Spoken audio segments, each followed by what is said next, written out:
Good evening, Helena Dalli, Chairwoman of the Transport Committee in the European Parliament and President of this prize. I invite the last people to take their seats. It's good to see you, Helena, in real life. How are you? Very fine. Look at me. Look fine to me. Okay, great. I'm very happy to be here with you, with my whole friends in real life. So you launched this prize back in 2017 Yes. with the Boston Consulting Group and via ID. But look at the audience here now. You have all major European institutions at the highest political level and quite a few major organizations, both public and private. Yeah. And first of all, I would like to thank the Vice President of the European Commission, Mr. Maroš Šefčovič. We practiced together.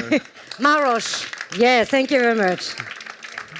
I would like to say thank you, really, as the Vice President of European Investment Bank, Mrs. Polvana Lilivia. Thank you to be here with us. I'm so sorry it's not my sister, but we are with us. The Commissioner, Mrs. Dalli, it's not Dalli, Dalli. The team was going, they could not distinguish. And I would like to thank all the private company, RATP Group. RATP Group, yeah, thank you to be and ADP, thank you to be with us. GRDF, Catherine, well, yes, Catherine, your car. I'm so sorry, wake up, yes. And enjoy undertaking Euro Race and César. Thank you very much to be with us today. Because all the private partners is with us with this incredible adventure. And indeed, altogether, we have over 2,000 European startups who have applied over the past 4 years. So we're a massive community of mobility startups from all across Europe these days, and we engage with them in different ways. But what is the purpose of all of this? Before, all together, we create this prize, this ecosystem, but it's not possible. We cannot forget Mr. Gregory Merli. Please. Thank you very much for your job. And I'm so sorry for this prize, because now he's a new chief on my private team in the European Parliament.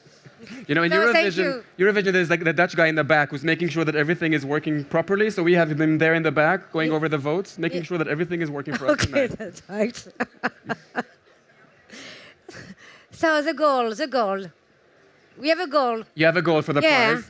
We need a cleaner and very most inclusive mobility for the future. That's the reason why this prize is was created, and that's the reason why every year with my dear partners and BCG with Joël, stand up please, wake up, and Vieille Idée Marie, thank you very much,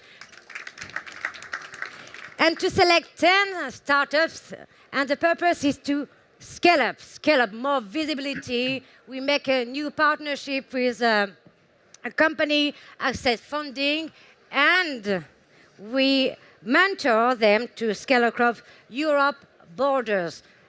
And thank you for BCG for this very important step. Thank you. And over the past 4 years, we have been in quite a few places, and I have a surprise for you, a little video of some of the places that we've been. Yeah.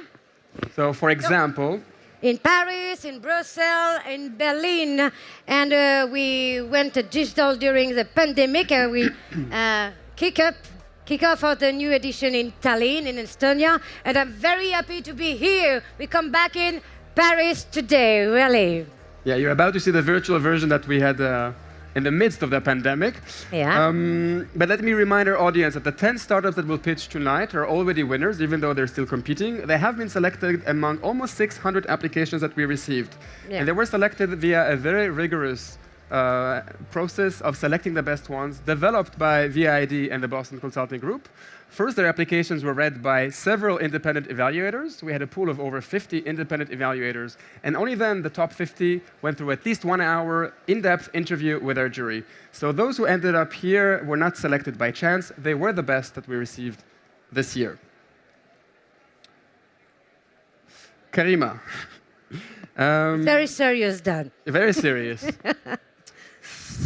So, what's going to happen now?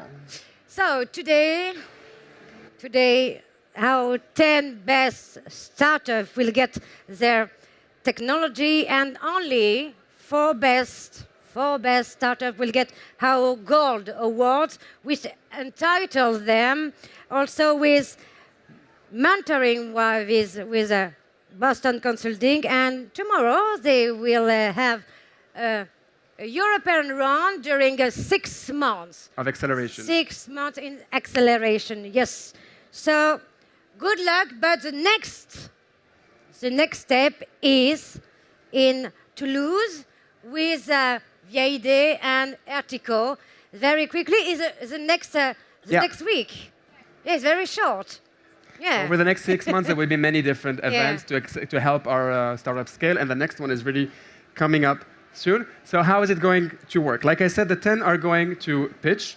As soon as they start pitching, they can get votes from both the people here in the room and those watching us online. I will show you in a moment how to do it. Half of the vote will come from the public, half will come from a professional jury in the front row. So how do you vote? I invite you, if we can show the Slido page on the screen. So if you go, you see the Wi-Fi network. I hope it works because we have some connectivity issues. You either go to slido.com/EUSP. You can also scan the QR code here. As you can see, we asked you, just as an icebreaker question, where you are from. So I see, wow, this morning it was almost empty, and I see that quite a few places around the world are watching us right now. So this is where you want to be for the vote. Don't click away. Keep that page open. You will get a chance to vote as soon as each pitch starts on that particular startup until that startup finished their question. You will also be invited to ask questions. The questions are reserved to the jury, but jury, if you want to connect, you will see some questions, and then this might inspire you to be the question that you would like to ask to each of the startups. We're almost done talking. I think there's one last thing that you want to announce. Yeah, I'm so sorry, but before we start, we receive a voice, a very important voice for us. He could not be with us tonight, but he has just a little message. Please, can you give us the message from His Serene Highness Prince Albert II of Monaco. Yes, it's him. Mesdames et messieurs, chers amis, comme vous le savez, cela fait maintenant plusieurs années que je suis avec attention votre initiative. Je suis donc heureux de pouvoir cette année encore vous apporter mon soutien, même à distance. Ce prix européen des startups de la mobilité concentre en effet beaucoup d'enjeux fondamentaux pour notre avenir, des enjeux auxquels je consacre une grande part de mon énergie avec ma fondation comme avec mon gouvernement. Pour expliquer l'importance des défis auxquels ce prix tente d'apporter des réponses, il suffit, je crois, de s'arrêter sur son nom même. Dans ce nom, je lis en effet d'abord le mot de mobilité. C'est aujourd'hui l'une des problématiques majeures de notre monde, une problématique à 2 termes. D'abord, le terme écologique. Nous savons à quel point la mobilité pèse dans le bilan carbone de nos sociétés, à l'heure où la lutte contre le changement climatique nous conduit à effectuer une transition en faveur des énergies décarbonées. La mobilité doit être au centre de nos attentions et de nos efforts. Mais il y a un autre terme dans les enjeux de mobilité, celui de la liberté et du développement humain qu'elle autorise. Si elle entraîne actuellement de lourdes conséquences environnementales, la mobilité demeure en effet un idéal et une nécessité pour nous tous. Contrairement à ce que certains veulent croire, je ne pense pas qu'il faille tout miser sur la sobriété et encore moins sur la décroissance en matière de mobilité. Bien sûr, certains déplacements doivent être limités, par exemple ceux des marchandises, au profit de circuits courts. Mais n'oublions jamais, et c'est je crois le cœur de ce prix, que la mobilité des hommes est ce qui permet leur ouverture, leur rencontre, leur progrès. En ce sens, c'est un idéal qu'il nous faut à tout prix préserver en la réinventant. J'en viens donc à un deuxième terme de l'intitulé de votre prix, celui des startups. Pour répondre au double défi d'une mobilité préservée et d'une nature protégée, nous n'avons qu'une seule solution, c'est l'innovation. Celle que vous mettez à l'honneur en soulignant le rôle déterminant des startups dans la création du monde nouveau vers lequel nous devons aller. J'ai pu constater combien les startups prenaient une place croissante récemment à Monaco lors de la 17e édition de Ever, un événement consacré notamment à la mobilité verte. Le troisième terme que je veux retenir de votre initiative, c'est celui de prix. À travers lui, c'est une émulation féconde qui est mise à l'honneur, celle qui, depuis toujours, a suscité les grandes inventions et les avancées les plus audacieuses. Enfin, le dernier mot que vous placez en exergue est celui d'Europe, lui aussi essentiel. Tout d'abord car l'Europe est porteuse de valeurs et de progrès, de solidarité qui sont indispensables dans la crise que nous traversons.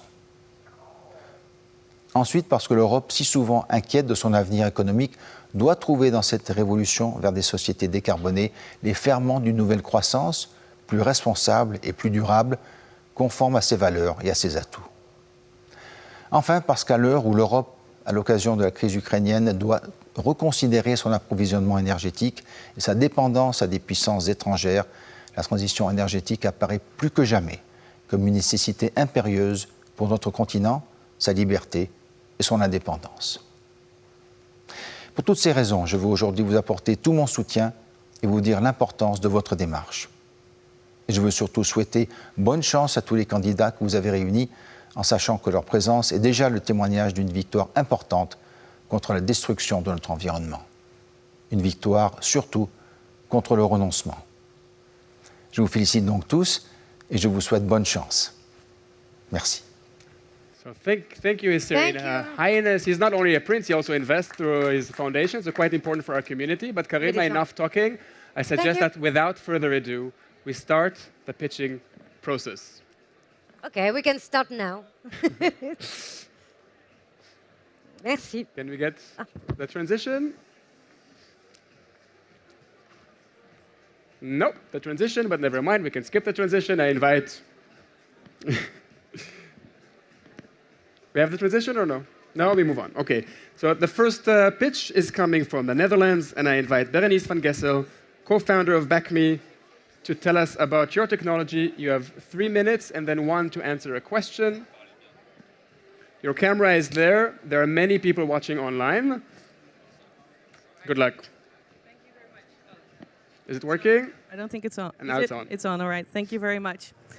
Hi, everyone. My name is Berenice van Gessel. I'm the COO and co-founder of BAQME, a platform for shared electric cargo bikes on the mission to reduce short-distance car trips in cities. We started our company because we saw that 50% of all European car trips are less than 5 kilometers, basically making them within cycling distance. And even though shared micromobility is gaining popularity quickly, people still default to their car whenever they need to travel around the city with kids, pets, groceries, parcels, or any other bulky items. And unlike e-mopeds or e-scooters, e-cargo bikes do have the potential to move around the city while transporting things that matter most to people in a fun, active, and sustainable way. We have launched the shared cargo bike concept, which is loved by our users because there's no large upfront investment needed, and people can just rent an electric cargo bike via our app when and where they need. They also enjoy maximum ride flexibility because they can end the vehicle anywhere within the city. BAQME takes care of the maintenance and battery swapping, so it's absolutely hassle-free. Cities love our solution because the shared vehicles make up much less use of the public space. It reduces CO2 emissions, it lowers congestion, and we foster social inclusion because a vehicle that's very expensive to purchase individually, thereby only available to the happy few, suddenly becomes available to a much wider audience because of our shared concept.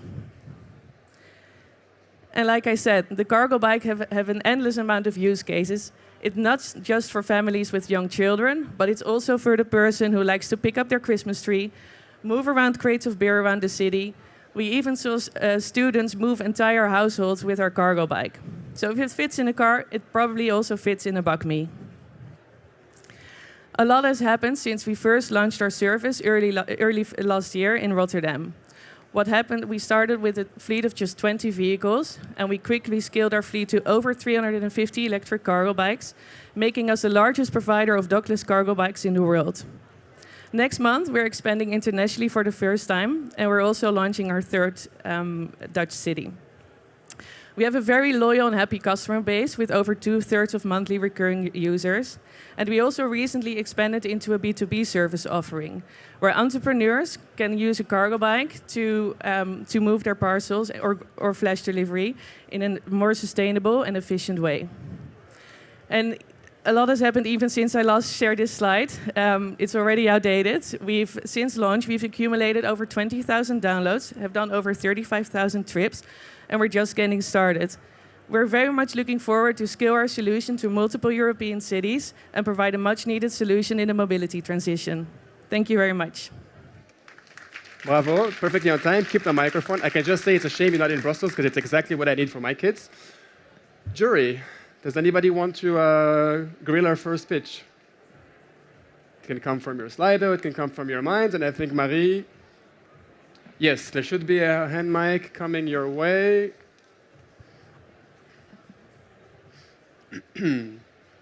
Thanks a lot, Berenice. I was wondering, how do you target the cities you are operating in, and what are your plans of development? Brussels.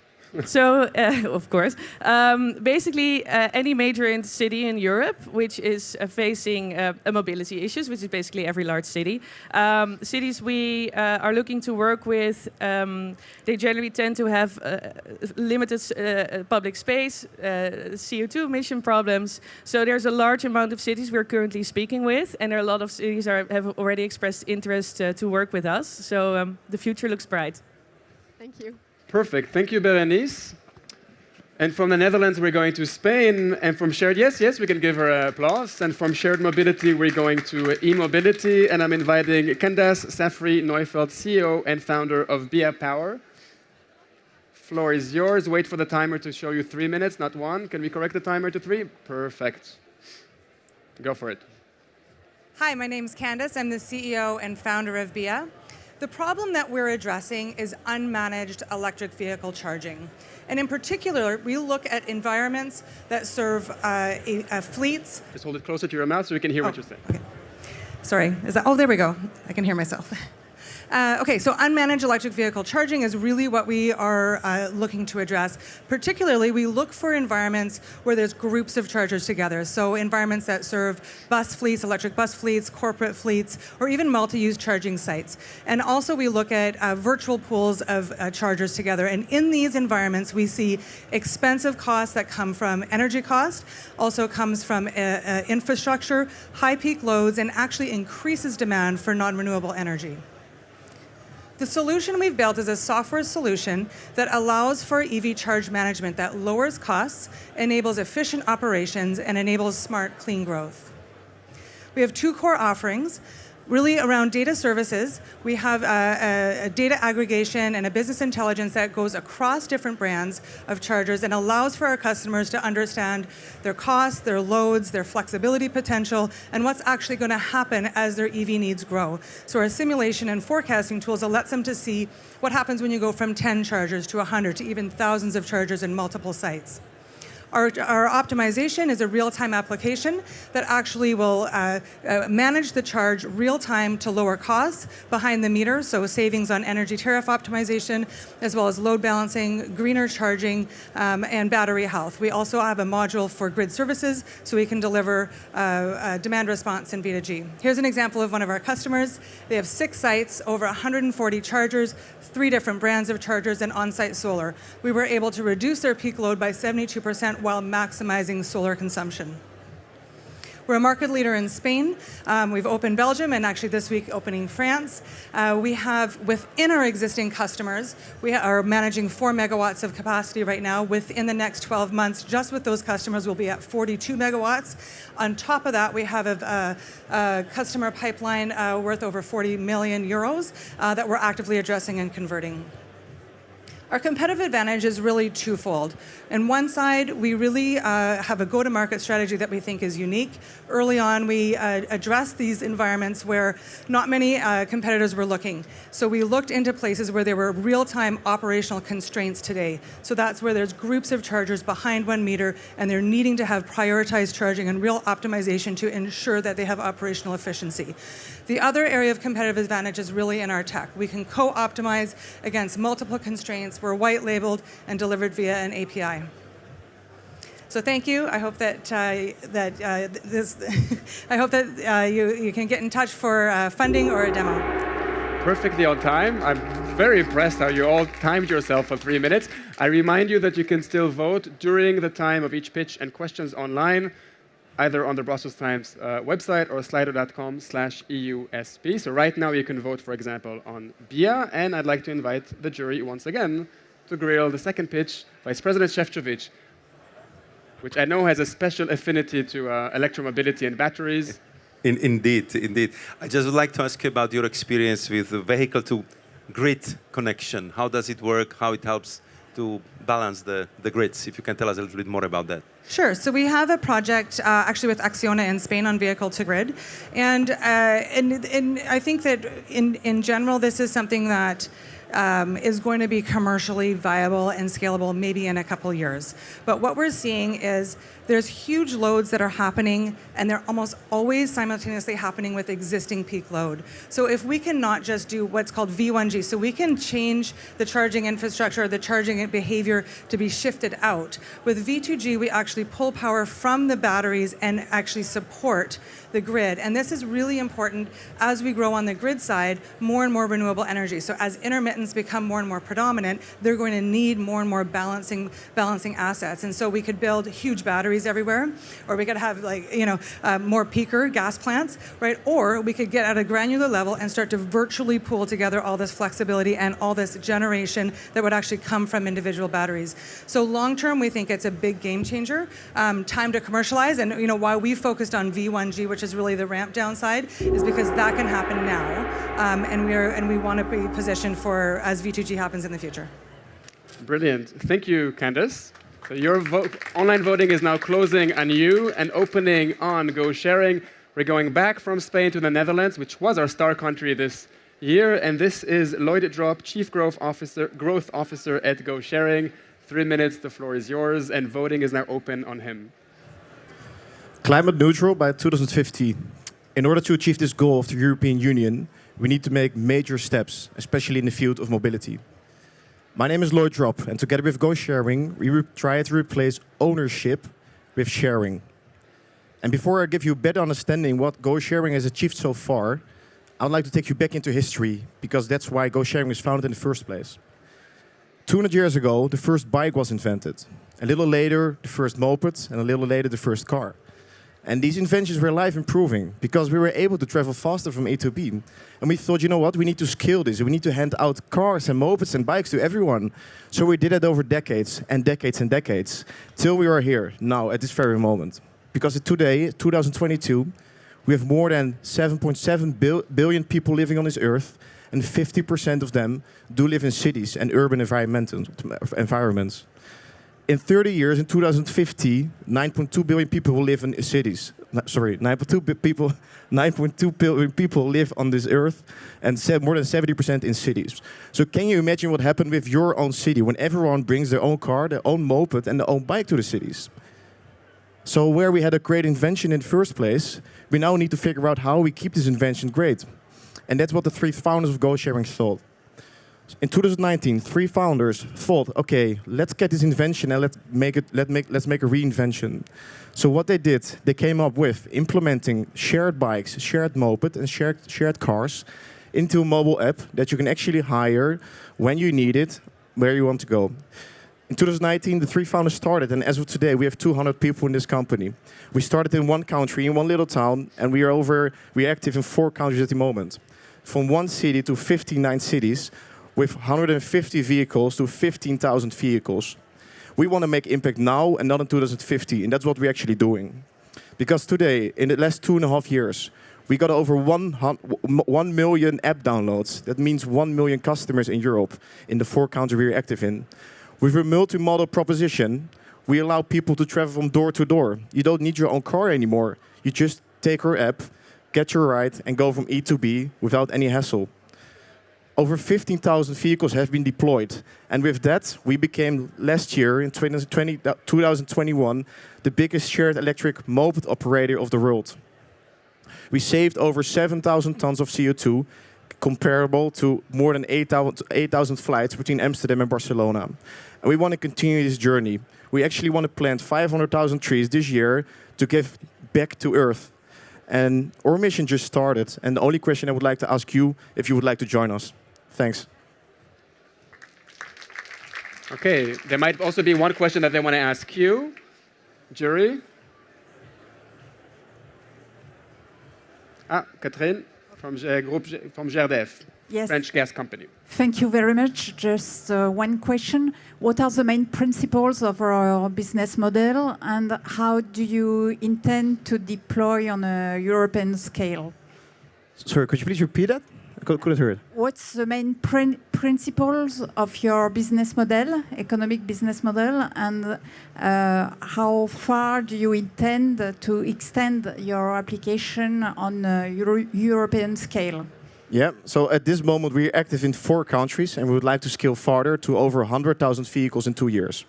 And we want to deploy these 100,000 vehicles in more than 100 to 200 cities in Europe. We want to make sure that when you step out of a train, that you can always use the Go Sharing app and always get your bike or car or moped whenever you want. And our business model is mostly based on the rental price per minute. So customers are basically paying per minute or started a subscription, and with that we growth in revenue. Brilliant. Thank you, Lloyd. Thanks. We're going to start up in a category which I find very sexy, which is autonomous vehicles. And coming from the country that's hosting us now, it's a French startup. And I'm inviting Bruno Mendes da Silva, who is the CEO of X Technologies, to take the floor. Welcome, Bruno. 3 minutes, and the floor is yours.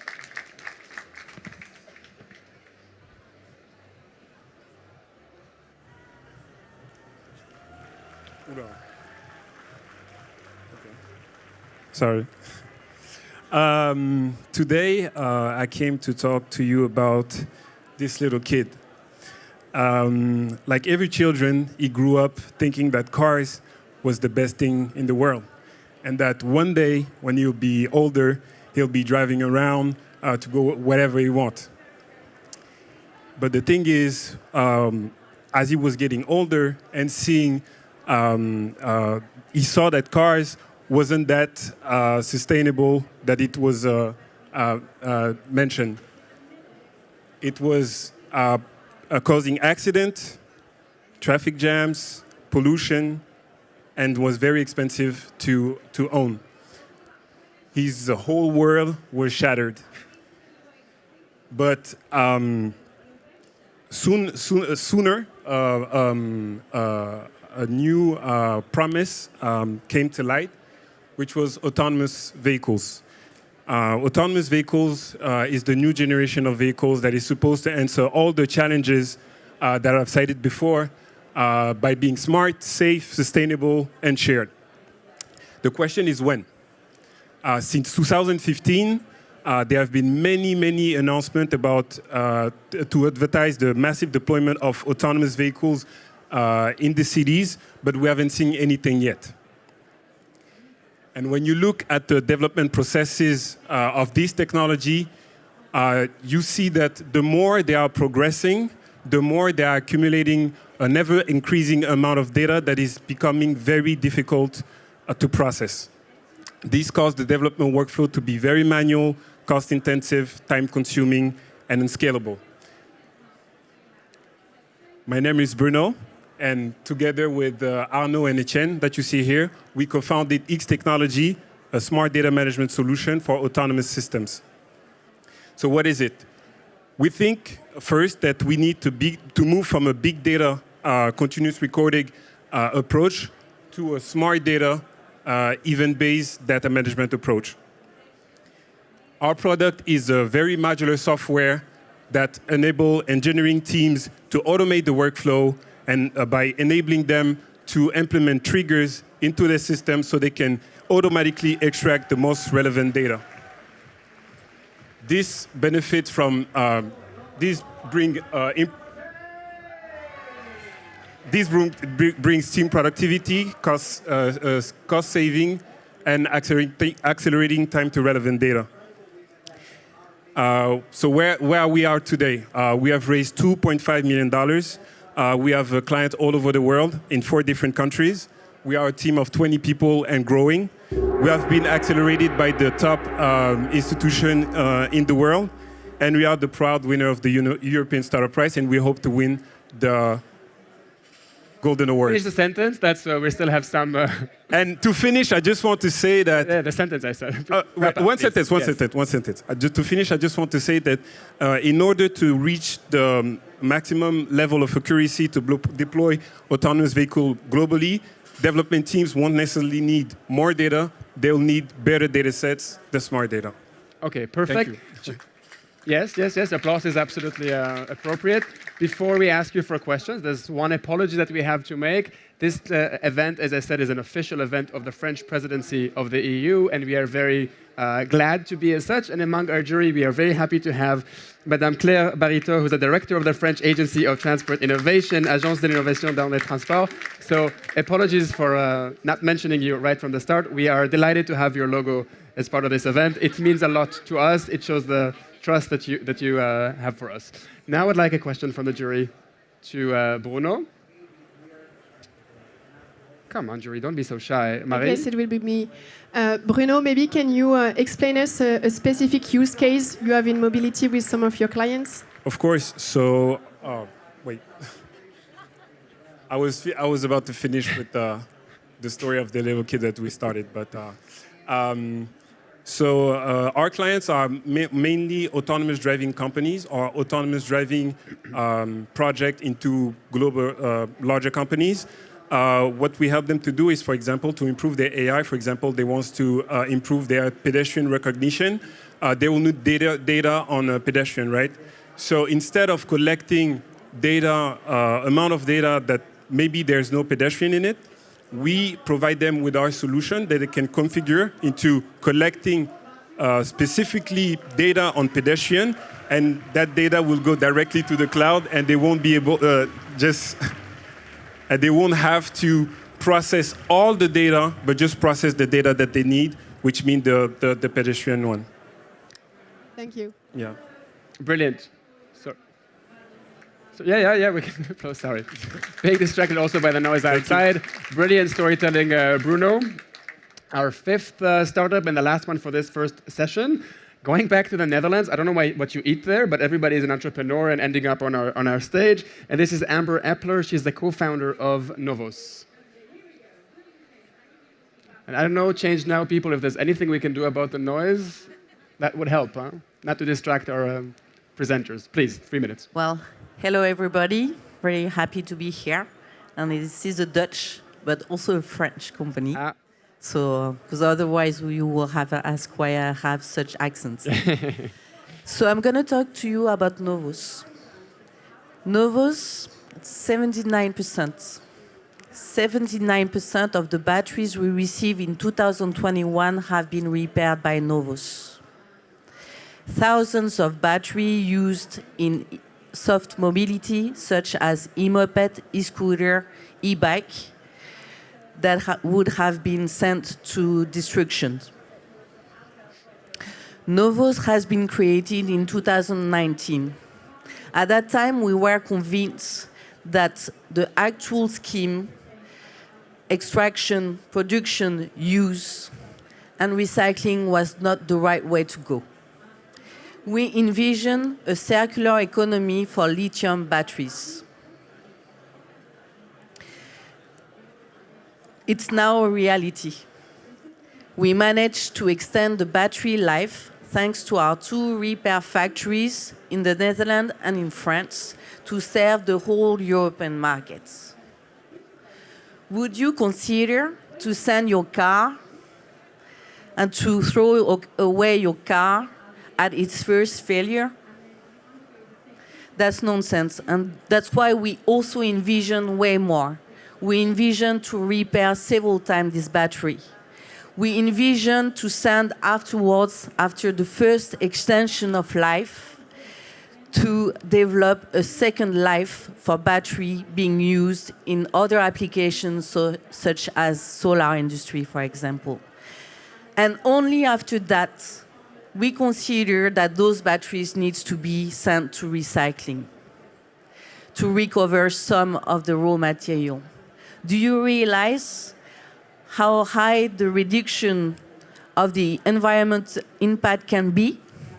But do you realize what will be the economical and social impact also for France and for Europe doing this? Now, how can we do this? NOVO stands for the European Lithium Battery Experts, because you need to know what can be done and what can't be done technically, legally, and in compliance. Lithium batteries are part of the classification as dangerous goods. This is why only in 2 years' activities, Novos works with the main B2B actors, such as MFC, DOT, and you, and together we build a sustainable mobility for a better future. Thank you. And I'm turning back to our jury. Yes. Yeah. Thank you. What are the next steps for Novos? Well, the idea is really also to be logical. And that's why we have created in 2020, November 2020, the first branch office in France. Our plan is to extend, of course, in Europe, to be as close as possible to our clients and to even go further into the reduction of the pollution that creates. Fantastic. So if that answers your question, I'd like to thank Amber for this. Thanks. Thanks a lot. Bye-bye. So this wraps up the first session of 5 pitches, and I'd like us to take a short break from the pitches, and we have a roundtable with European leaders. Can we get the transition?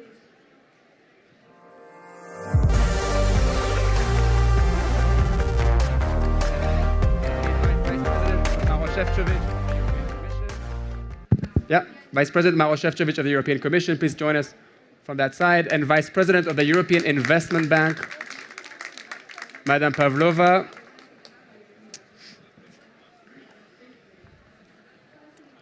First, it's great to finally see you face to face. I think now it's also okay to shake hands. Finally, please have a seat. Thank you for your ongoing support. It's not your first edition. You've been there for the virtual one. You've been with us also in other European cities for previous editions. This means a lot to the prize. This gives us a lot of help and visibility. I'd like to ask you, you have a lot on your plates right now. We are in a climate emergency, but we're also in a post-pandemic economy, and we have the Russian invasion, and European economy is not at its best. And as the title of this roundtable, we're asking, how can the EU foster more green innovation? Perhaps if we can start with you, Vice President Šefčovič, what can you do in these turbulent times to help more entrepreneurs like these lead the way into a green transition? First, I really would like to thank all organizers for bringing us together, this time in physical, not only in virtual form. It's great to be in Paris again, because Paris is one of the cities which want to be climate neutral by 2050. And of course, it's very impressive to see what our entrepreneurs, what our startups can achieve. And for me, what was quite clear from all presentation was the fact that how here the green and digital is merging, how they are reinforcing each other, how they're bringing, I would say, the best potential of these technologies to the new forefront. And of course, what can we do in the EU? And I think it was very rightly pointed out also by Son Altesse Prince de Monaco, who said that we are indeed living extraordinary times. I mean, not only the climate emergency we have to deal with, but now we have this atrocious war in Ukraine and Russian aggression. And that, of course, is kind of putting our policies into the new focus. Yesterday, we adopted this new, quite important package, which we called Repower EU. And of course, what is the goal of this package? Is how can we reduce the dependency on Russian fossil fuels by 2/3 already by the end of the year? And how you want to achieve it? We want to achieve it by actually accelerating to doing the good thing, to being greener, to have more renewables, to be more sustainable, to save more, and to be more reliant on our indigenous sources, which is hydro, which is wind, which is, of course, solar. And for all this, I think it's very important to work with the young entrepreneurs right here, because in many cases, the research, innovation, entrepreneurship are providing the best answers. And we like to support that tendency. So if I just look what we are doing in this field, I'm very glad that already for this year, in 2022, we are going to double and to push it to the level of 3 billion euros, our support for the large scale-ups in Europe. Because I know that we've been dealing with these issues for years, and how can we offer the same assistance, same support as the startups can get in other big markets of Europe. So for this year, strong support, 3 billion euros for large scales up. And this kind of falls into the pattern which we want to maintain until the end of our 7 years budget, until 2027, where we want to spend in this innovative way through Innovation Council of Europe 10 billion euros, which is quite significant sum. What I have to say is that we are really pleased that it seems that this new way of cooperating with young entrepreneurs is working, because when I look at the recent numbers, they're also quite impressive. We have already 2,600 startups which have been supported in this way. 4 of them are already unicorns, which means that the turnover has to be more than 1 billion euros. And we have almost 90 centaurs. So I believe that it's around 100,000 euros. So we see that from the small companies, you can become big very, very quickly. I'm following, for example, one company, Norvolt, which really came into my office with PowerPoint presentations just, I think, 5 years ago, and now they are one of the global leaders in battery. So maybe it's one of those sitting here in a few years coming and saying, that could be really the, I would say, inspiration for all of you, because everything what you presented, I'm sure will be a big success on the market, and I'm really impressed in such a short period of time you put it to this high level of perfection, maturity, and I'm impressed by your presentation, and I think we have to learn from you to be able to get across the message within minute and a half. It was very impressive. Absolutely. Vice President Pavlova, so Vice President Šefčovič mentioned scale-ups, and you will give a special award for scale-ups later on. And I know that the Commission and the European Investment Banks are working closely together, but maybe still from your perspective on the current challenges, how can the bank support entrepreneurs who are committed to green transition? Thank you very much, Dan. First of all, I would like to say, dear Vice President, Commissioner, dear Karima, thank you very much for this great initiative, and to you all who are working really hard to have us all here today. It's such a pleasure, after the last 2 times we met only virtually, really to be able to shake hands, to meet each other, and really to understand better, because nothing is better than the real, the social contacts we can have and gatherings.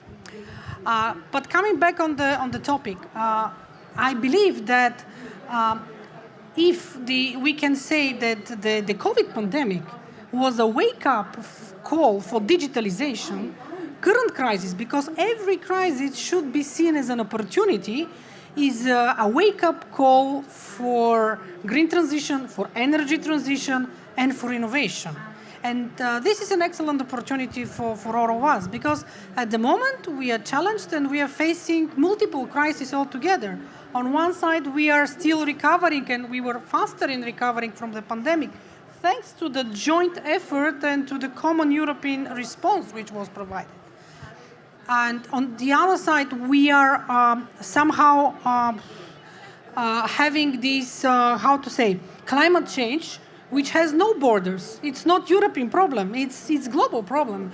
And we all have to admit, and we have all really to unite our efforts, because the clock is ticking. And on the top, unfortunately, the devastating events and the war in Ukraine.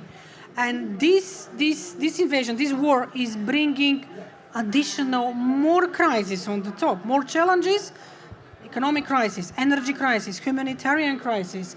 So we all need to unite. First of all, to stay united, like we did with the pandemic, and to try to act jointly, because this is of extreme importance. Because the impact of the pandemic, and as I started with, should be in the pandemic and any crisis, and should be seen as an opportunity. And we have plenty of opportunities. So let's speak about opportunities. Yes. First of all, speaking on digitalization, mobility is something we are discussing, and great ideas we heard today. We have the right instruments in place. We have those firefighting instruments, which were kind of emergency, but also we have flexible instruments, really to be able to adapt to the different needs and to help. European Innovation Council, we are working together, Commission with the bank. And if you allow me, you've been working with our community, and part of the acceleration program is that even today, in the run-up to this event, your colleagues were meeting with startups, and it's foreseen, we've done it in previous editions, we'll do it this edition, to bring your financial experts with our startup community, and for that we're very grateful because it's a brilliant opportunity for them. Thank you for saying this, because exactly what I was going to say. I'm here with a great team who is really inspired by all the proposals they were reviewing, and I'm grateful because they really helped me to understand better the proposals, ready to understand more, because we have the instruments. And I should say, funding is not a problem. It's really what it really matters is for us to understand each other better, to have European Union Commission funds, our funding, because we are ready to share the risk. What you need, I think what the community needs, is someone to take the risk, to share the risk, and to stand behind you. So this is where you can fully rely on us, and the best way to crowd in private financing, because now the financing is not so much a question, but we need viable, bankable, sustainable projects and someone sharing the risk. And we are there for you to do this. So let's speak about some specific projects that you're each working on. Both happen to be joint projects of the European Investment Bank and the European Commission. I'm thinking about the European Battery Alliance that I know, Vice President, you initiated it, so I'm sure you have some words to say about it, and about InvestEU, that the European Investment Bank is in the lead. But maybe a few words about the European Battery Alliance for those who don't know it. I think that the European Battery Alliance is very clear proof how we can really change the world, change Europe in very short period of time. And I'm very hopeful that if we can do this for the batteries, we can do it for all future-oriented technologies. As I was just referring to a minute ago, we started in 2017, realizing that the next big thing in mobility would be smart mobility, would be electric vehicles, and simply if we are so proud of our industrial tradition and on the fact that as we are deeply convinced that best cars in the world are manufactured in Europe, we of course have to be leaders in the e-vehicle segment as well. And here we of course had a huge problem, and the fact was that we didn't manufacture almost any batteries in 2017 in Europe. And of course, what you needed was to get the industry together and to make sure that we will become a really global player, not only in manufacturing vehicles, but also in making sure that once the electric vehicles are made in Europe, and more than half of the value is in the battery and in the software, that we have to be very strong in that segment as well. To cut the very long story short, where we are today. Today we have the investment of the value of 127 billion euros, most of it private investment. Just to compare it with other global players, this is 3.5 times more than invested in China at the same time. So we are clearly number one, a hot destination for the batteries investment. We have 111 projects being executed right now. 40 of them will be future gigafactories in Europe, and some of them are already manufacturing the batteries like now. And referring back to Norway, this is a very European way how to do it, because they manufacture the first battery from fully recycled materials. And I think this is what we heard from our previous speakers is really key for the future.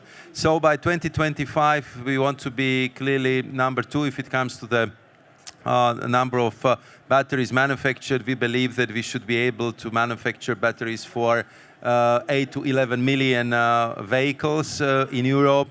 And I'm absolutely convinced that Europe will be #1 market for smart mobility and for electric vehicles. Last point I would mention, for not being too long, I'm very glad that with a good cooperation with Helena Dalli, European Parliament, EIB, and of course my colleague Helena in the college, we are pushing a new concept for our industry. That concept is called competitive sustainability. What it means, I will just give you a very practical example of that. Each battery in Europe, once this regulation is approved, and I believe it will happen at latest in the autumn of the year, each battery will have a digital passport, where it will be clear where the raw materials came from, if they've been ethically sourced, if the labor codes, and if all the norms been properly followed.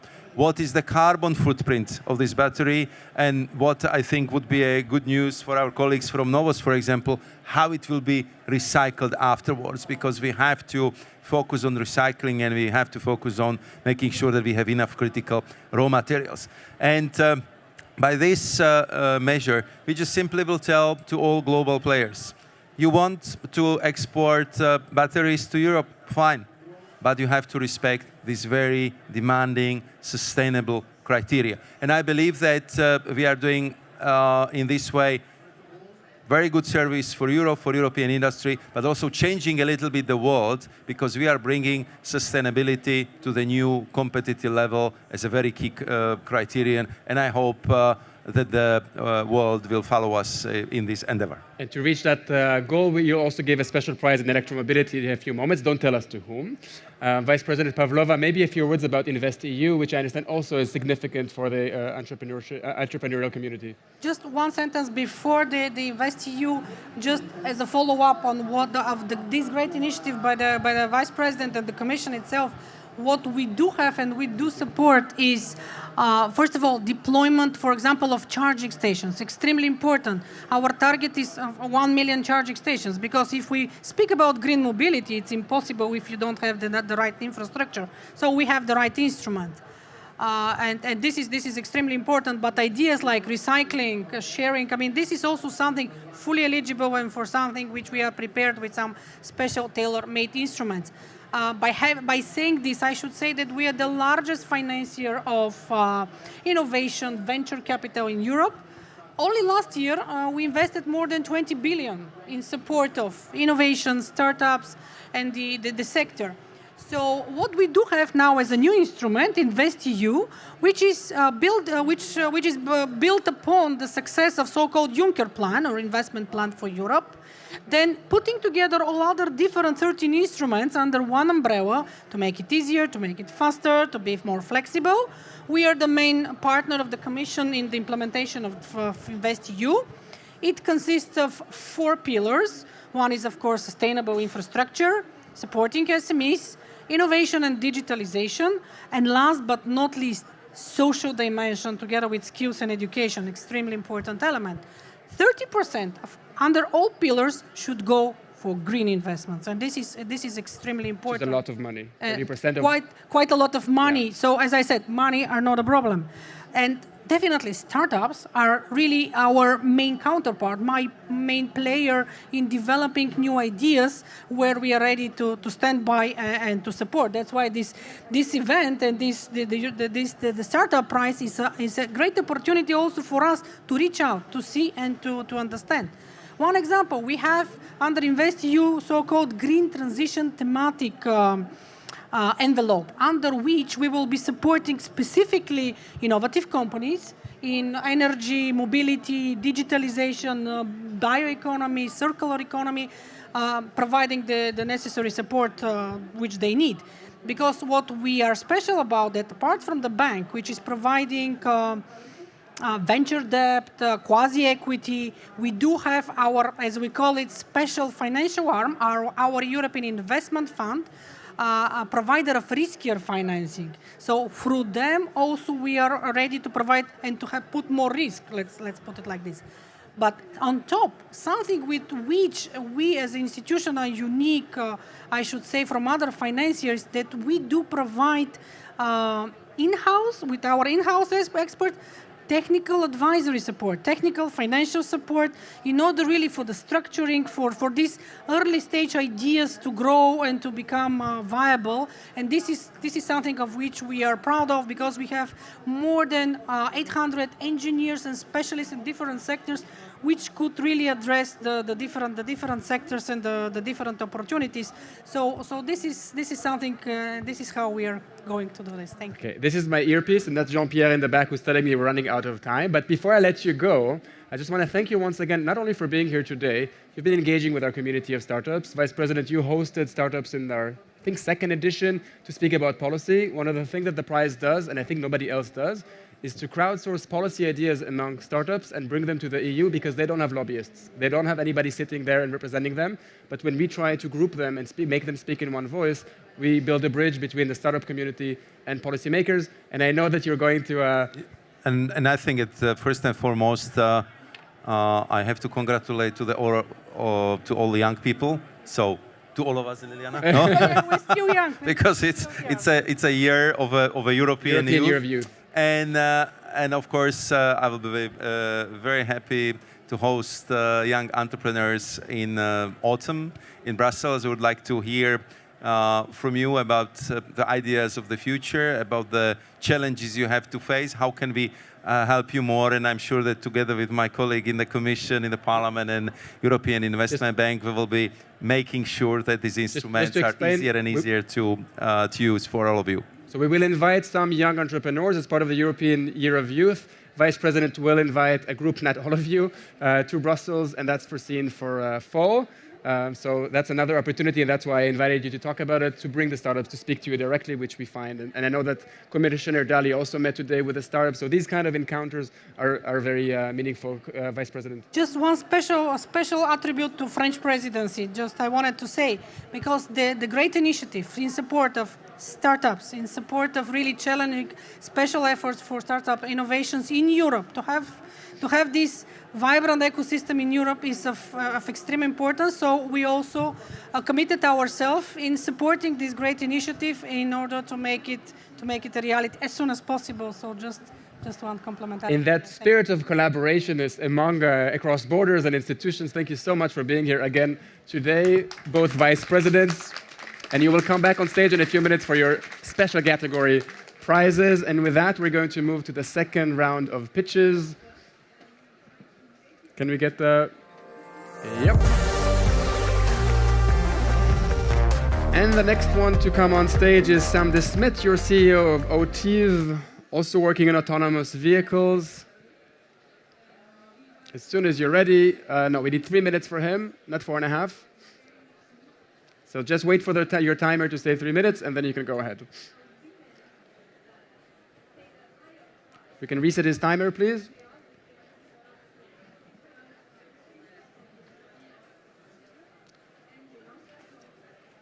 Régie, on a besoin de mettre le compteur à 3 minutes, s'il vous plaît. Voilà. Yes. Good afternoon, everyone. My name is Sam. I'm one of the co-founders at OTIV. And at OTIV, we lead the autonomous revolution in rail. Why do we do work in rail? Well, our vision, our beliefs, is that while billions are being invested in long-term mobility solutions that all have their merits, that all have their benefits, if we think about hyperloop or carbon-neutral aircrafts, in the future, these will be wonderful solutions. However, rail actually already has the solutions to many of the mobility problems that we have today. Why? Because it has low CO2 emissions, because it has a high capacity both for passengers and for freight, and because there's an immense amount of existing infrastructure and network. So that's why we believe in rail. However, there's a couple of challenges that basically hold back rail from realizing its full potential. And those challenges can be summarized in 4 main points. First of all, safety. There is a safety challenge in rail with an annual cost that exceeds over 1 billion euros. Secondly, shortage. We actually don't find enough drivers to operate the trains that are being wanted by the clients. Third element is cost. If we look at the cost of driving a train, the big part, the big chunk of that is personnel cost. So if we want to make rail more attractive, we need to reduce that personnel cost. And the final point is actually overall efficiency and overall innovation in the industry. what we see is that railway vehicles are still being used in the same way as they were 50 years ago, and that's where OTIV comes in. That's what we want to change. And how do we want to change this? We want to change this by leading the autonomous revolution in rail. We lead the autonomous revolution in rail. We teach railway vehicles to drive autonomously. Now let me make that one step more concrete. What does that actually mean? It means that we develop the technology, the underlying technology, for making railway vehicles autonomous, consisting of 3 big buckets. We have self-driving software. Think about the AI that you just saw. Think about the robotics. Think about the planning algorithms. We have the self-driving hardware, which is the sensors, the cameras, the LiDAR, the radar. And then we have rail-specific data and expertise, because what is essential in bringing a system from 0 to autonomy? It's data. And basically, on that underlying tech platform, we build different applications for different use cases in rail. So we can build applications for freight, for urban, and for passenger rail. Let's make that one step more concrete. What do we actually do?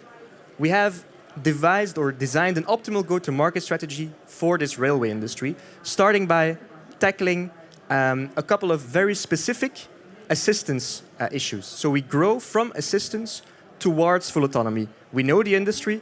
We want to start by tackling very concrete problems to build towards a dream, which is full self-driving.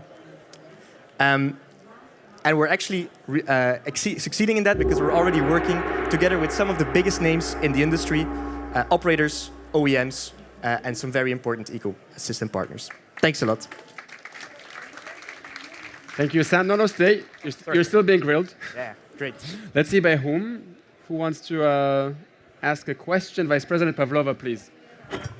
Thank you very much for this presentation. I catch the word you said, to make the rail more attractive, which is great. And if you have ideas how to do it, it will be great to know more, especially for those regions where we see still infrastructure, basic infrastructure, not so well developed.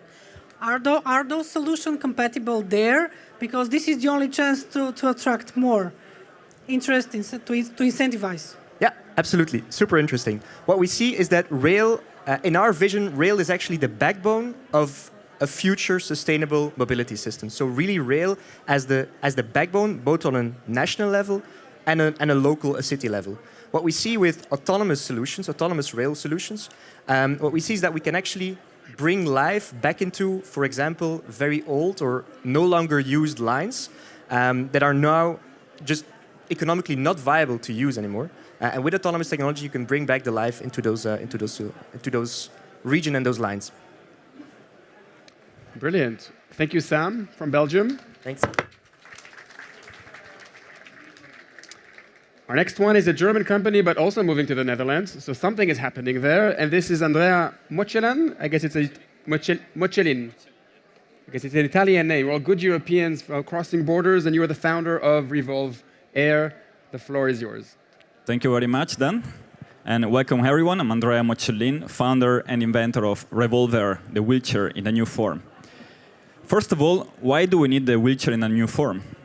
If you are an active wheelchair user, traveling is a constant struggle. You need large cars where to store the bulky wheelchair. You need to check in the wheelchair before each flight. Indeed, you need constant assistance along the journey. Revolve aims to cut by 50% the time that the wheelchair user needs to reach destination by allowing the user to drive any car available, don't need to check in the wheelchair before the flight, and feel free and independent. How can we achieve this target or mission? Revolve aims to be the world's first active wheelchair suitable as cabin luggage in the cabin of an airplane. To achieve this target, the 2 foldable wheels deployed with the backrest and the seat, making the package extremely portable for the user. Indeed, it's not only saving space, but the patented mechanism allows you to use any car available in the market. For example, you can drive a Smart by folding the backrest and the seat together with the 2 foldable wheels, putting it together in the passenger seat of the car and making your journey much more pleasant.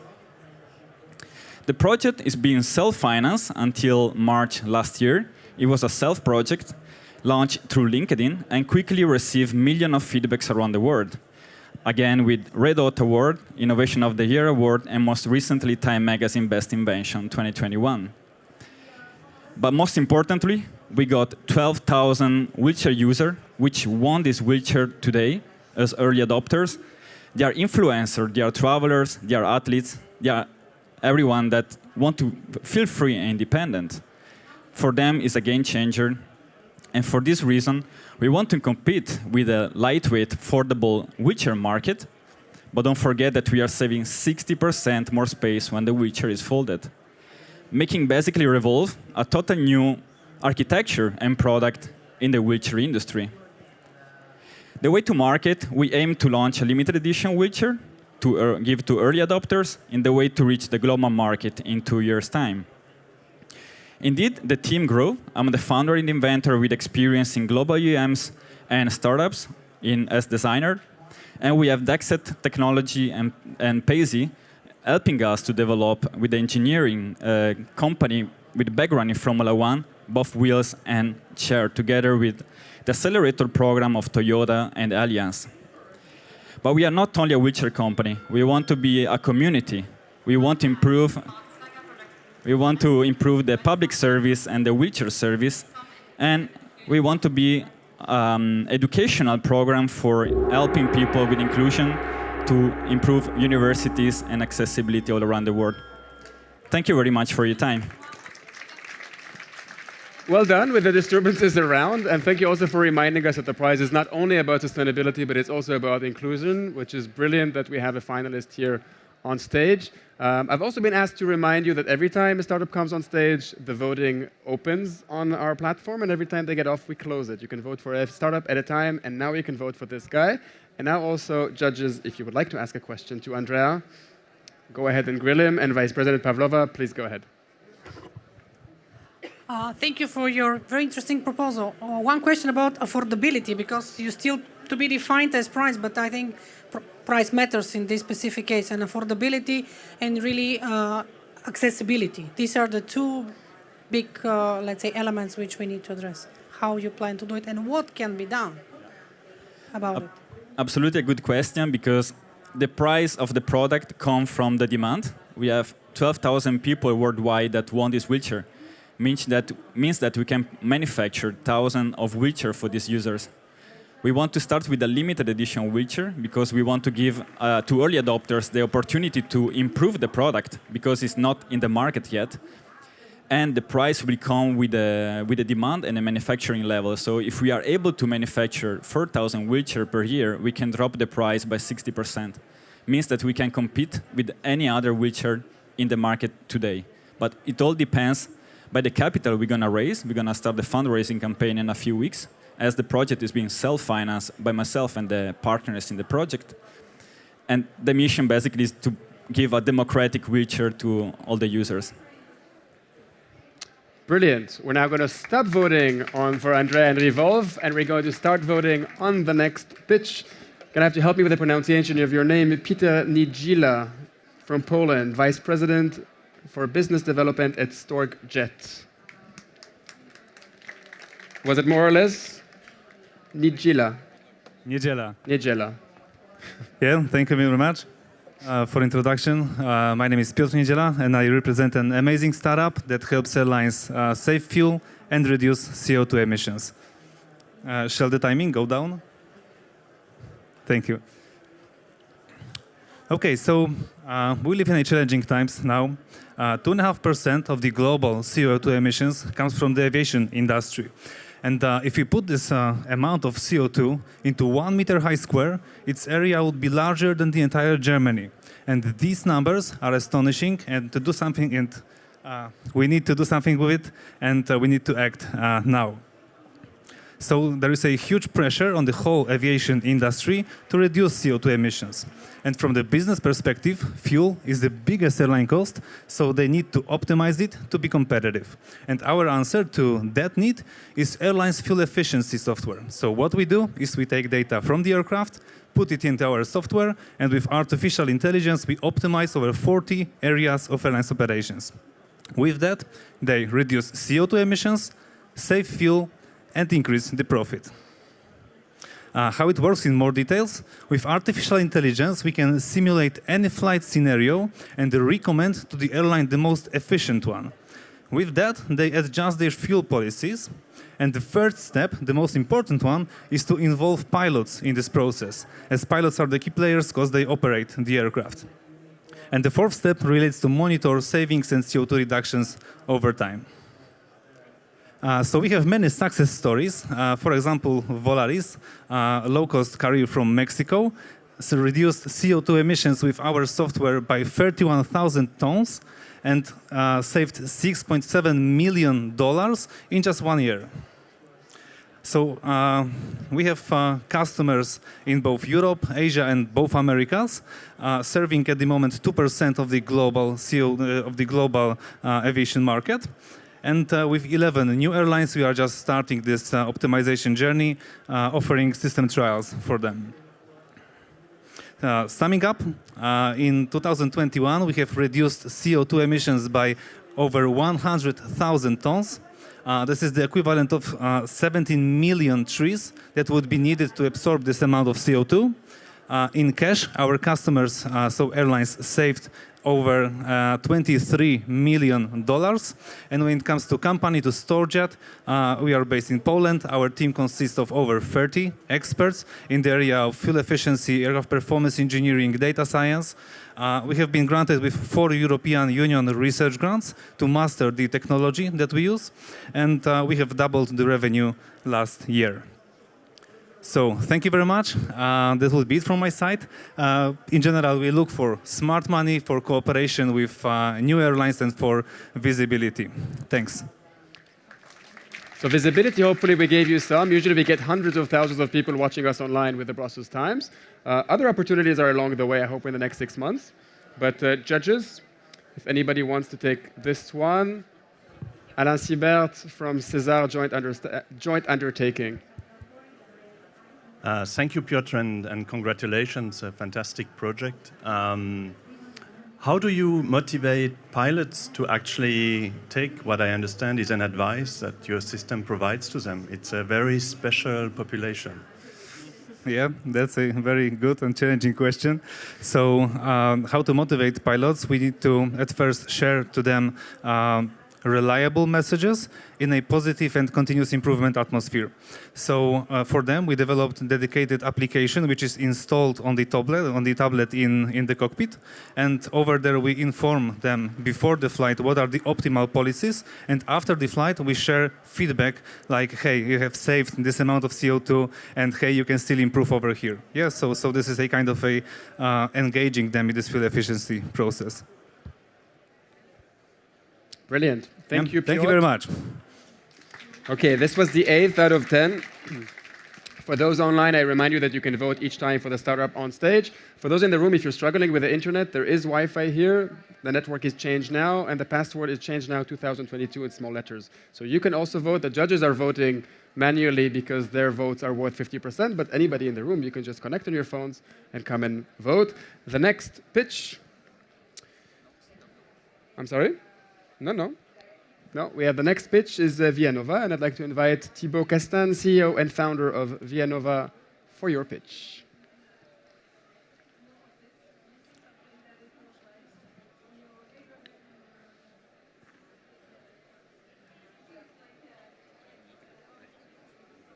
Merci. 3 minutes, the floor is yours. Hi everyone, my name is Thibaut Castagne. I'm the CEO and co-founder of Vianova. Vianova, in a nutshell, is the trusted platform for mobility intelligence to achieve carbon zero and vision zero. Our transport system is highly broken. We've got increasing congestion costs, both at the road traffic and curb level, and we also have increasing road fatalities, especially basically from vulnerable road users, cyclists and pedestrians in our roads. The big opportunity that is lying in front of us is the trillion of mobility data that are being generated every day by connected vehicles, but today left unexploited due to the high privacy risk, business complications, and the technical costs. As Vianova, basically, we democratize access to mobility intelligence to support safer, greener, and faster transportation. And we do that by building the trusted and cost-efficient third-party mobility data platform, helping basically like seamless data communication between data providers, such as shared mobility, charging station, public transport, and data consumers, such as cities, infrastructure managers, consultancies, and so on. And in a nutshell, it shows the product in two folds. We have on one side our data exchange, basically, where data providers can list their data consumers can subscribe to this data in an easy way and a transparent way. And on the other side, a web dashboard and API suite that allow basically easy consumption of mobility insights for road safety, regulation, traffic management. We had two target stakeholders that had tremendous value so far from the mobility insights. Cities, basically, by helping them better integrate and regulate shared mobility device on the streets, and mobility operators by helping them collaborate with cities and improving their top line and bottom line. So we have a freemium SaaS business model where we charge per vehicle in a very transparent way, also with features and a level of support. So far, like we've been having a very high traction. We contracted with 60 cities across Europe, with the largest data platform actually in Europe currently. We contracted with 50 mobility operators and other consultancies and PTOs. Our market is 10 billion, rich from like mobility management to fleet optimization and delivery optimization. And we're actually raising our Series A currently with 7 million euros. So we're very happy to welcome like any investors that actually want to work with us or any people that actually want to join the team. We're growing very rapidly. Thanks very much, and I'll be happy to talk to you later.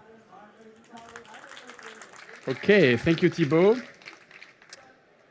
And I see a question coming from Group ADP. Come, if we can pass the microphone to you.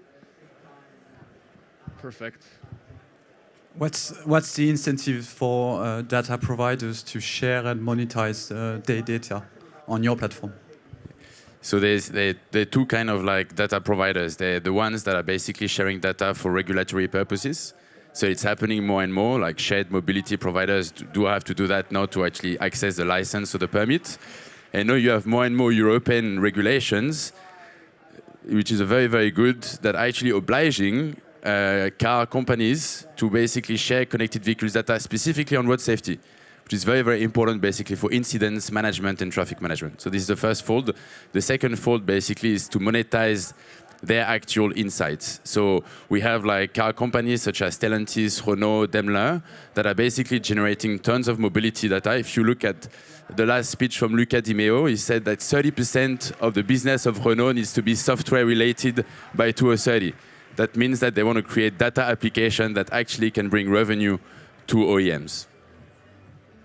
Thank you. Brilliant. Thank you very much. Thank you, Thibaut. That was the 9th pitch. And now, last but not least, we have Clémence Lukowski, your Chief Financial Officer of Zeleros. It's a Spanish company, but as always, the person presenting is not from that country. I suppose you're French? Yeah. I'm just saying that I mentioned the country of each company, and it's always the person who's coming from somewhere else. So it's a beautiful European story each time. So thank you for being here. 3 minutes on Zeleros when you're ready. Thank you. Dear all, dear jury members, my name is Clémence Lukowski, and I'm Chief Financial Officer at Zeleros. I want to show you how we are revolutionizing intercity mobility with a hyperloop made in Europe. So first of all, what is hyperloop? It is the fifth mode of transport, and it's a combination of railway, aviation, and infrastructure industry. We're talking about automated vehicle traveling by levitating inside low-pressure tubes. This allows ultra-high speed, zero direct emission, and high energy efficiency. This may sound a bit futuristic, but it's actually a 200-year-old concept. It has been put back on track by Elon Musk in 2013, and a few companies have been created since then, including Zeleros.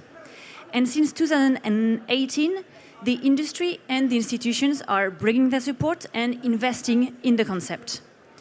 There are more than 2 billion euros in ongoing projects, and Europe is leading standardization and regulatory race.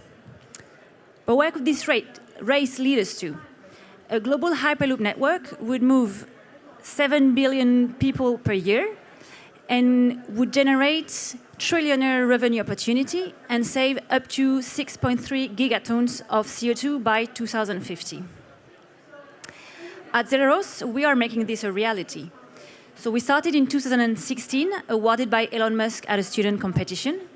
Now we are 50 people and overall mobilizing more than 180 people in the project to validate the technology. So the magic will happen thanks to three main technology: the linear motor, the active levitation, and the electric propulsion. The combination of the three technologies in the vehicle will minimize infrastructure costs and will allow a straight path to certification, accelerating the path to market. The market we're targeting is not only passenger, but also cargo transportation. In this sense, we have a pilot project in the port of Valencia in Spain, and part of this project is to showcase the container mobility capacities, in this case in ports. Our target is to certificate the first vehicle before 2030. So to achieve this, we are partnering with key industry leaders such as Airbus, CAF, Acciona, or ArcelorMittal. We have secured international investments from our partners like Innoenergy, Acciona, Capgemini, or Red Eléctrica. And this goes in hand with strong public support, both at Spanish and European level. So if you want to come and join, welcome to Zeleros Hyperloop. Perfectly on time.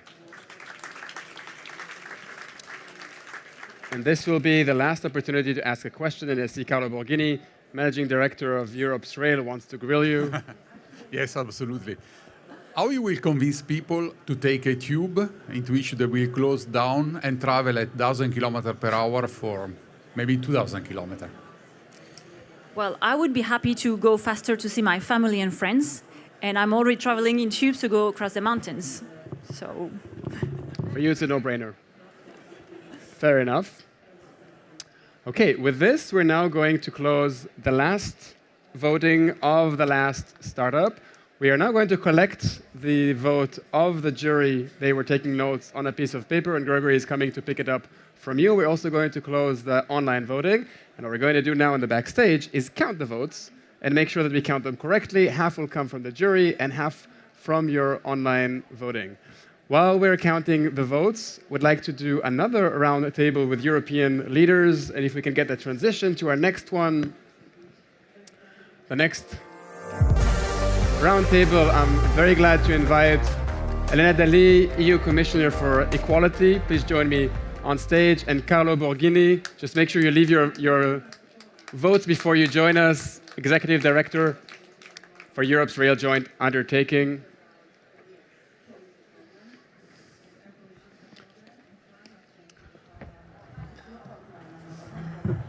So first, thank you as well. You've been with us for a few editions as well, and your support of you personally and your organizations is very meaningful for us. We spoke a lot about the economic impact of startups, and they can make a lot of money and growth, but now we'd like to talk about ethics and make sure that this growth is not just about money, but it's also about progressing European values. We're going to talk about a few of them. One that I'd like to start with is gender equality, which I know that you, Commissioner, are working very hard on.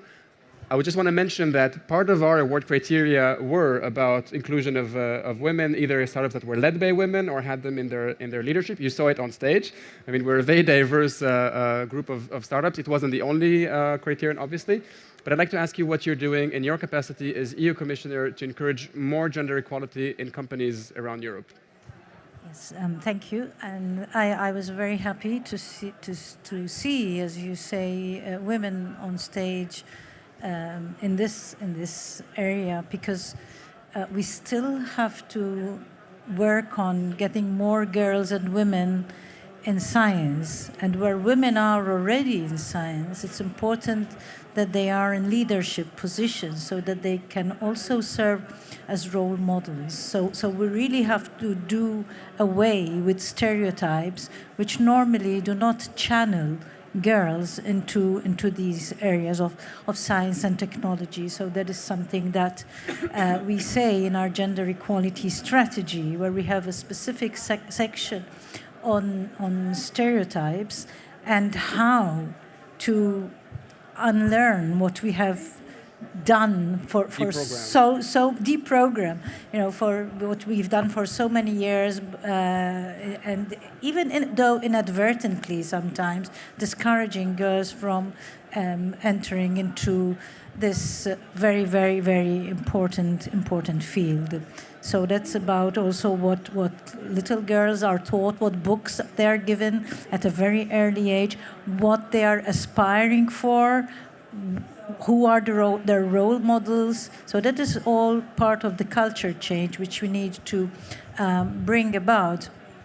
I want also to mention the fact that after 10 years, we have revived the Women on Boards directive, and I thank the French presidency here for their work on this, and we are hoping to Can you tell us what it is, the directive? It's a directive on more transparency on how non-executive directors are chosen, and in that way we are aiming then to have 40% of the underrepresented sex, which will be a board non-executive director. So once we have the directive, so we will definitely be able then to see more women in leadership positions. And we have studies which show us that when there is more diversity in the boardroom, the company is more successful. So there's scientific evidence actually to show this. And it is understandable because we all have our baggage, we all have our experience. So the more diversity there is in the boardroom, and the more of our stories which we bring to the decision-making table, then our decisions are going to be more wholesome. For instance, if we're talking about transport, women have different experiences in a way that... As a user, you mean? Not only in the board of the company, but as someone taking public transport. As a user of roads. How are they different? Of a user of public transport, and where are we? For instance, women don't normally do direct travel voyages, in the sense of they want to take the children to school, then go to work, then go and to the supermarket, so it's not unilinear from home to work, so these things are brought to the table. And even using roads and using a pavement, will I be able to pass from that pavement with a pushchair, for instance, with a... We're going to talk about accessibility in a moment, which is also a huge area of inclusion. But thank you also for mentioning role models, because I think that the women who were on stage today are role models, and they deserve our respect. And that's why we're also trying to give them this visibility, exactly for girls to see them pitching and understanding that this is a perfectly normal career path for them. We'll talk about accessibility in a moment. But Carlo Borghini, from your perspective, let's stay for a moment about gender balance. From your perspective in Europe's rail. Yeah. So I will bring in the perspective of the Europe's rail activity and the research innovation activities. Well, first of all, thank you very much for having us here, because we have been supporting the European Startup Prize since the beginning with Helena Dalli. To go to the key point, well, first we were one of the first signatories of the Women in Transport initiative that the Commissioner of Transport, the former Commissioner of Transport, launched. And why this? Because effectively transport is one of the sectors in which gender balance is one of the lowest. And it comes back to what Commissioner Dalli just said. It's a question of the environment that you create, both for the user and both for the workers. And you need to ensure that there is an opportunity for women to be able to work in a comfortable environment, because in many cases, the environment that we have in transport doesn't invite women to be there for safety reasons, for security reasons, for a series of elements that are present. And the same for the user. So the introduction of, for example, of automation in the rail system that we saw before, the ATO and so on and so on, we require to increase, for example, elements related to security in order to have passengers that are monitored if there is no specific driver on board, for example. So I think all action that will be introduced, thank you to automation and digitalization, should be built taking into account of the needs of the clients, all in all, and in particular women, and not only for all the ethics aspect. After there are specific action that we take in our project. So in our project, exactly to address the gender balance, we monitor the statistics that we have on project manager women leading our projects, because without this, the decision-making process will not change. It will be always an exclusion from this. And I have to say, to conclude, that in our board, we are really bad, because we have only few women compared to the full board, and we will try to have action to address also this. So the initiative that was brought forward about the presence of women in the boards is really a fundamental element to balance the decision-making process. Okay, so to expand indeed on exclusion, it's not only about gender. You touched about accessibility, and you will also give a special prize to one startup which is championing in accessibility. I know that you chose not to be the judge yourself, but to let the expert choose, but you will give your patronship on that special prize. What can you tell us about your work, respectively, on inclusion for either people with reduced mobility, for them also to enjoy all the technology that we've seen and to be able to make the full of their lives? I would even add affordability, if you want to say a word about it, especially when it comes to trains. You know, we know the trains are very good in Europe, but they're not always very cheap. So how do we, and this is also a form of inclusion. So I will let you pick the part that you like, whether accessibility or affordability, on what you can do with your respective hats. Well, inclusion and accessibility are of the essence if we are to speak of a union of equality. You can't have equality if people are not independent, if people are not autonomous, if people are not free to do what they want to do, to travel what they want to do. So we must make that all accessible. And apart from the prize, we also do the Accessible City Award, which encourages cities to become more accessible. I think we should connect the two, the best cities and the best startups. I see already some potential for collaboration. Yeah, okay. Cities and startups. Let's do that. Okay. Of course, we have the strategy for persons with disabilities. And in the strategy, we speak about how member states should work in order to make the respective member state accessible to all persons with disabilities. And it's just not persons with disabilities. Sometimes it's elderly people. Sometimes, as I was mentioning earlier, a young parent walking with a stroller, and that is why at the decision-making table there have to be persons with different perspectives, because some people would not just think that the pavement, for instance, should be wide enough for persons to pass using a wheelchair or pushing a stroller. I mean, I'm giving a That's practical when I learned example. about how inaccessible our cities were when I started pushing the stroller of my children. And then I said, nothing is accessible around us. So if I had a wheelchair, I would never be able to do anything. Exactly. So imagine that. And if you are a person with disability then, and you have no other option but not to be on that street at all. So how do we get there? What we're doing, what we're working on this year is the launch of the Accessible EU platform, which is a resource center whereby we have all the data, all the information, so member states can find it easily, and we can continue, furnishing the visibility platform to monitor the situation as we stand right now, and also on information about accessibility and how we can become more accessible. We also reviewing the passenger rights to see that there is no discrimination when persons with disabilities are traveling, whether by plane, by train, whatever. Okay, so that is something else that we're doing. And then we're also working on an inventory to see the accessibility of train stations, how accessible train stations are. And I speak from my experience today. I came by train, and with me I had a wheelchair user, and I could really see the difficulties and what a lot we take for granted, but how difficult it is for a wheelchair user to use a train. I was thinking about your colleague yesterday when I took the metro here, and also it would have been impossible with a wheelchair. Yeah. Exactly. You know, so there's still a lot that needs to be done in order that every person in the EU can really reach his or her full potential, because traveling is part of our lives, and we need to travel to study, we need to travel to work, we need to travel.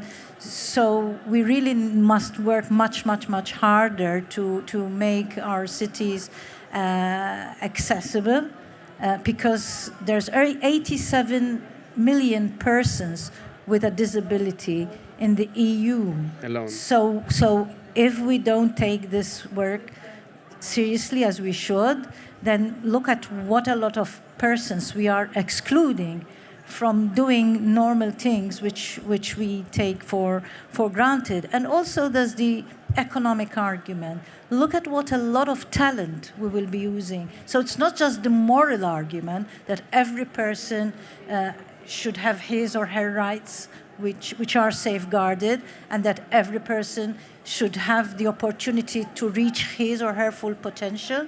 But there's also the economic argument that we lose a lot of talent when we discriminate.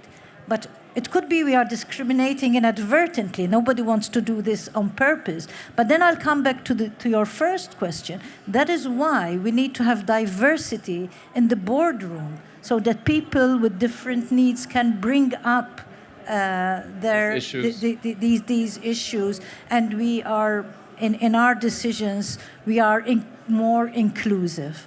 Carlo, Commissioner said it wasn't. We can. Commissioner said it wasn't so easy to take the train from Brussels to Paris. Are we getting there with trains? Yes, we are. We are working on it.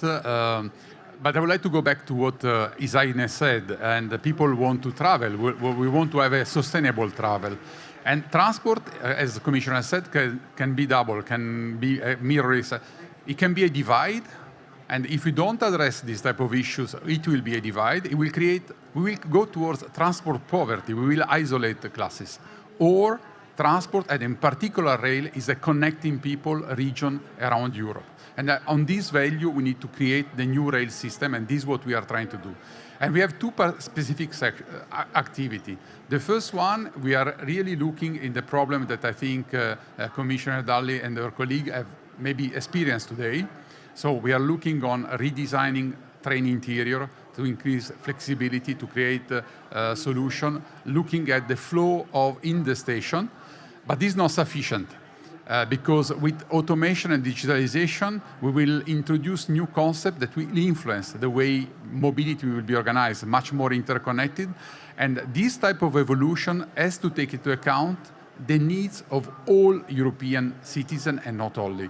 We need to be sure that transport, rail, continue to keep its role of uniting and connecting people. So this is the type of work that, if I may, is an answer to your call to address it. And I strongly support, and I think the policies that the Commissioner is bringing forward on accessibility are fundamental for us to push the industry to continue to invest in such type of changes, because clearly we otherwise will be missing the richness and the value will come from all the European population. So I think a lot of progress has been achieved, a lot of things can be done, but we should not sit down. On the contrary, we should look at what we can now to create, also to create, let's say, autonomous mobility for the people that have maybe reduced mobility, so not to be dependent from other people. So these changes require really rethinking some key elements of the infrastructure, of the onboard, as well of the full system approach that we are introducing. And on that, I'd like to thank you for your vision and leadership on inspiring also the entrepreneurial community to take these things into account when they come up with the next best idea and the next startup, to think not only how to scale, but also how to make our society a better one. Thank you again for being here. Don't go too far because you both have special prizes to give in a moment in special categories. But there are a lot of tense faces here in the audience who want to know who won the competition. Gregory being next to the stage means that they finished to calculate and count the votes, both of the judges and the online votes. So in the next part, we're going to finally announce the winners. Thank you.